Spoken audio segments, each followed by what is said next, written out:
If your phone hits 1% battery life, what do? You run to the nearest charger and outlet. What if your body and your mental and your emotional and spiritual hits 1%? What do you do then? As a dad, you kind of tough it up. You call it grit, or you just admit that you have no idea what to do. That kind of double standard is actually costing us presence, connection, and time with our children, right? So that's what we're going to talk about today, is how are we making sure that we are taking care of these areas of well-being. And these areas are going to be emotional, mental, physical, and spiritual, right? So what are we doing to ensure that as fathers, we are taking care of these 4 areas? Because the truth is, fatherhood really depends on these 4 areas. And I'm going to show you how and why. If you're new to my channel, my name is Odini McBean and I am a mindful fatherhood coach. I am a father of 2 amazing children and I help dads build calm minds. I help them connect deeper with their children, and I also help them build strong habits, because at the end of the day,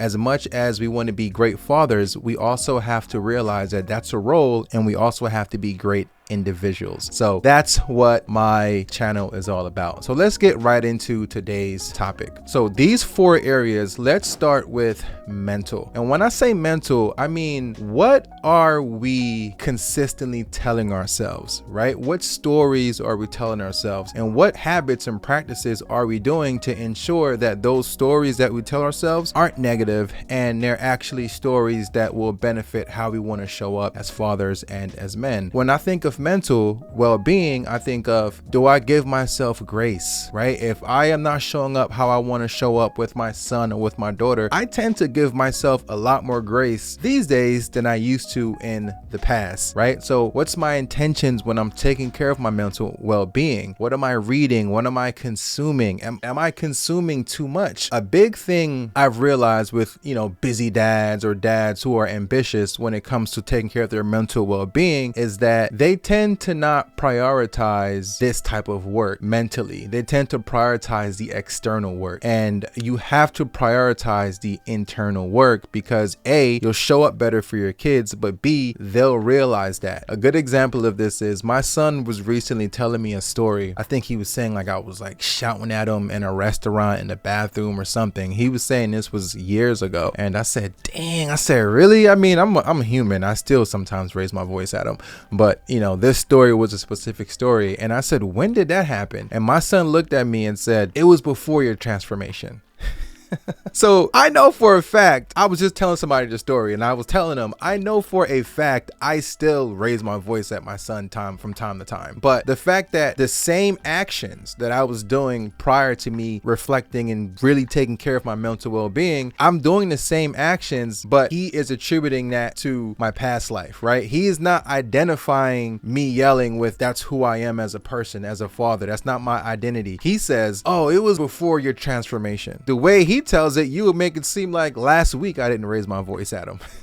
Right? But he's no longer attributing me raising my voice to that's who I am. That's my identity. No, he knows that's not who I am. Now he looks at it as, oh, I'm human, right? And from time to time, I may fall short. And that doesn't happen if he doesn't realize that I'm working on my mental well-being. So just remember, when you're working on your mental well-being, you really want to take a look at the things you're consuming, right? A lot of the times we just consume, and we don't create enough. What am I consuming? Am I listening to the news all the time? These are things that are going to get me down. These are things that are going to make me sad. Am I listening to things that are making us divide from each other, right? Am I listening to music that is promoting kind of violence and things of that nature, right? What am I listening to? What am I reading? What am I watching on my day-to-day? Now, mind you, I'm probably one of the biggest hip hop fans in the world, and so I don't want to make this seem like I'm some sort of saint when it comes to what I bring into my channels, but I am way more intentional about it than I was in the past, because our mental shapes our reality. My son sent me a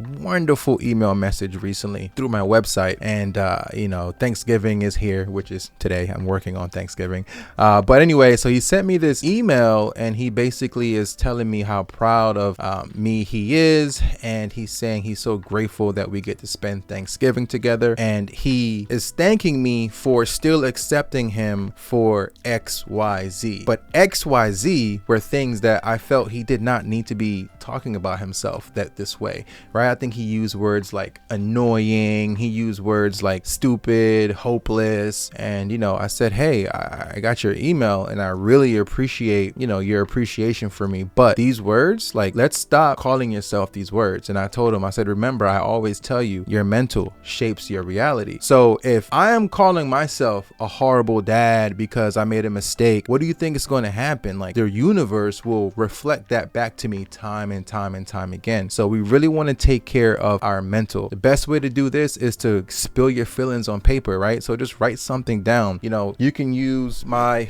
365 dad journal, 365 prompts in here to help you with that as a father. Or you can just write down, oh, today I didn't like how I approached this situation with my daughter, with my son.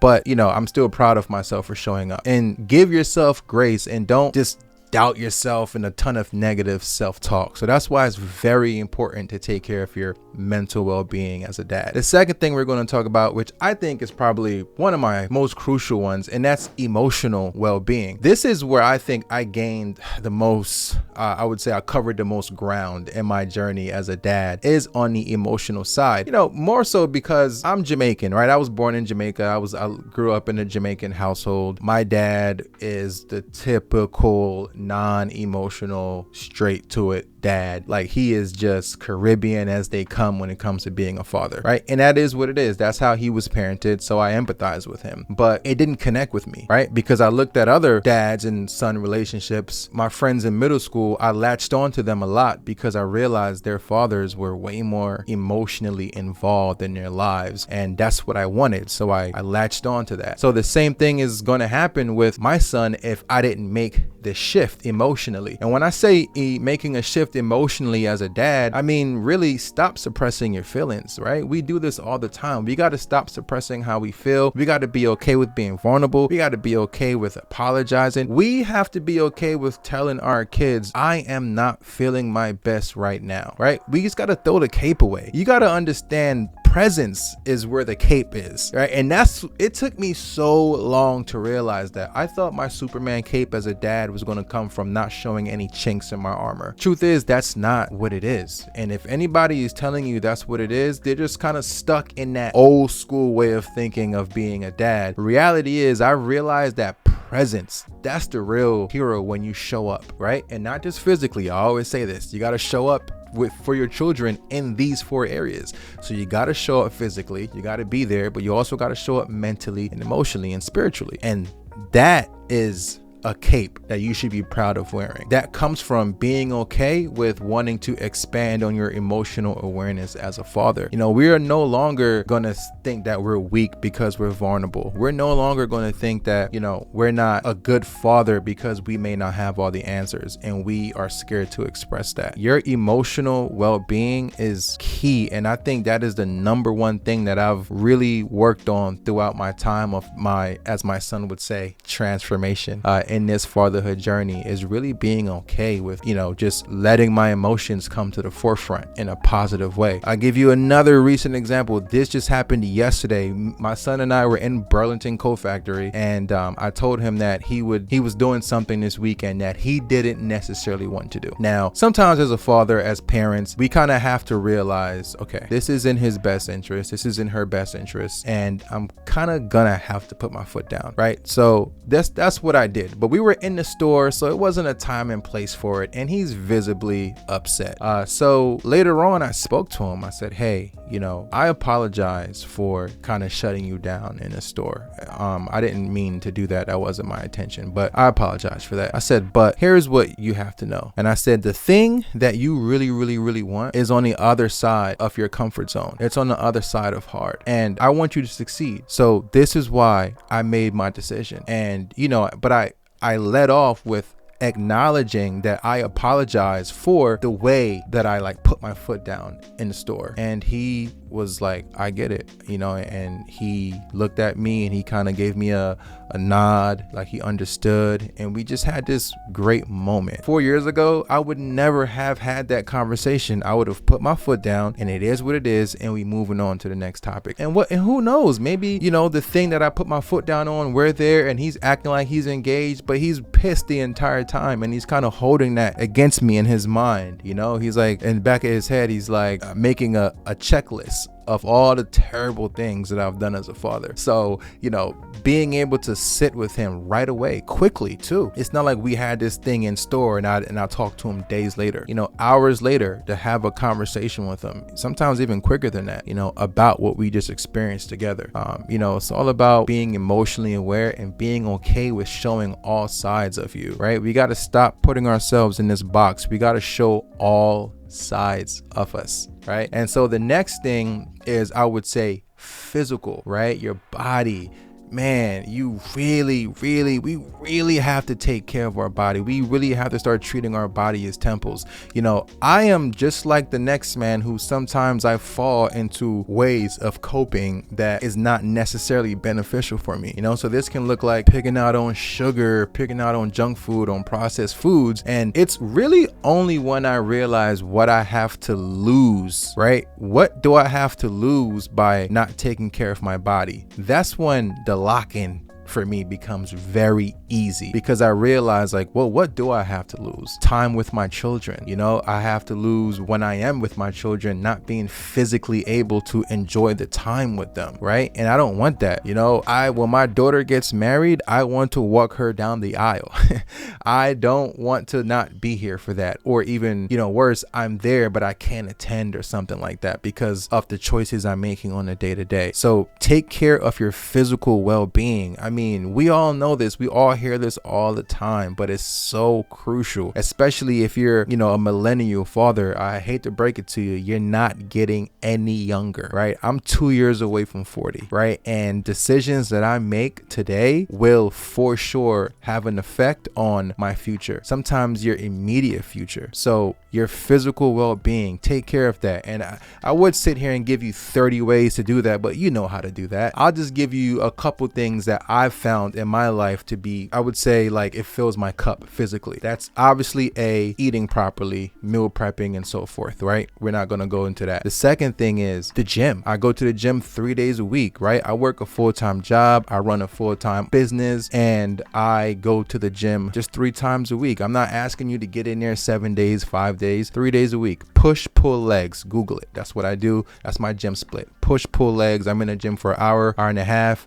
and I'm done. Walks. And I love this because I can take walks with my kids, or I can take walks by myself. So I'm also satisfying my mental and my physical because I'm bonding with my children. I'm walking, or sometimes when I want to walk by myself, I can tap into my creativity. I can tap into what's bothering me, right? So walking is key when it comes to this. Also, backtrack when it comes to the mental and the emotional. I'm always going to be a meditation, supporter. Like, that's what I built my entire business around, essentially, is being a mindful dad. So don't forget to sit and really sit and meditate and sit in silence and just think about your thoughts, but don't attach to them. Watch them, acknowledge them, and neutralize them. And I think that's very important. I remember when I was first starting my coaching program, I gave a guy like 6 weeks of free coaching. And the biggest thing that he said to me was, when it was all finished, he goes, the way I'm able to just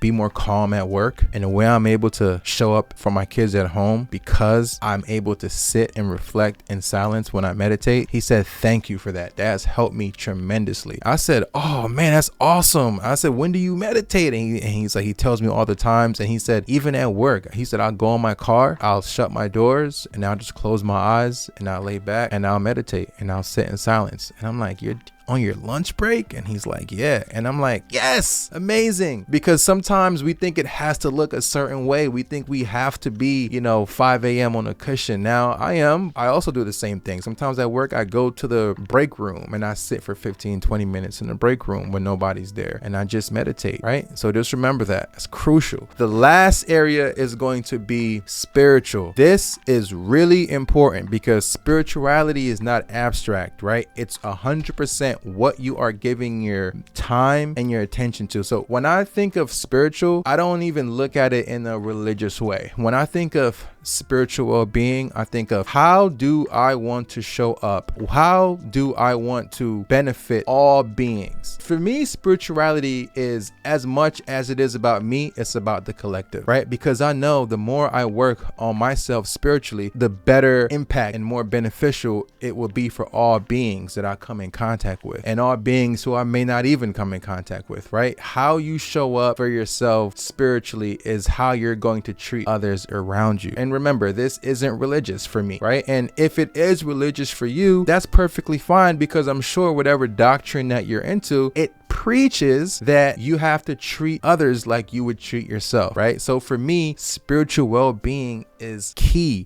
There's not a day that goes by that at least once or twice I don't think to myself, how can I benefit someone else? How can I do that? How can I realize that this is something bigger? This is something bigger. This is not just about me. This is something bigger. And that is going to change how you show up as a dad and as an employee and as a boyfriend, a husband, a fiance. It's going to change everything because you're no longer self-centered. Now you're living for something bigger than yourself. What you're living for is to see all living beings across the universe be their best selves. You want that for yourself, and you should want that for others, right? So hone in on that, because now it doesn't become about you anymore. Now you're leading with compassion, right? That's when you really start tapping into true spirituality. You're leaning into compassion. This feeling you get from meditating, from journaling, this feeling you get from truly feeling like you have abundance to the max, you want to give it to others. You want every single person to feel how you feel. You want everybody to feel this high off of life. And that's why spirituality is key to me, because it removes the self and it's now about everybody, because we're all interconnected, right? So I hope that was helpful for you all. These areas, sometimes, especially as dads, we may feel like when we are parenting, we can't take care of ourselves. And I just want you to know that I've been there, and truly, it's possible. It's possible to be your best self as an entrepreneur, as a coworker, as a spouse, while being your best self as a father. That's the model you want to leave for your kids to follow, is that, man, my daughter and my son will look at me when this is all said and done, and they'll be like, this dude showed up to every single thing. This dude gave us all he had, and I'm proud of him for that. And I assure you, if you show up this way, if you practice these 4 pillars of well-being, your kids will sense it, and just your time as a father and your time as an individual outside of fatherhood will synchronize so much, and it'll just gel. Take it from my personal experience. And that's it, and thank you so much for listening. I hope this was beneficial. If it was, please share it with a fellow dad. Think about getting the 365 Dad Journal. The link is going to be in the description, and I'll see you next week.